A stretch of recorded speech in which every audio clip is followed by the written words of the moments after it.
2x plus 5y equals to -14 এবং 4x minus 5y equals to 17 হলে xy এর মান কত? তো এই কোশ্চেনটিকে আমরা ক্যালকুলেটরের সাহায্যে খুব সহজেই সমাধান করে ফেলতে পারি। তো এখন এই অঙ্কটিকে 991 ES প্লাস দিয়ে সমাধান করে দেখা যাক।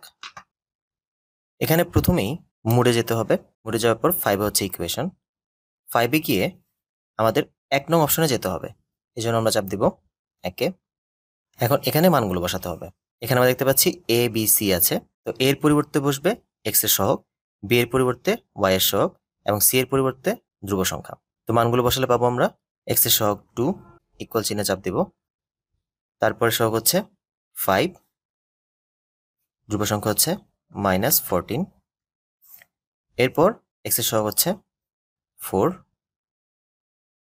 y এর সহগ হচ্ছে -5 এবং ধ্রুব সংখ্যা হচ্ছে 17।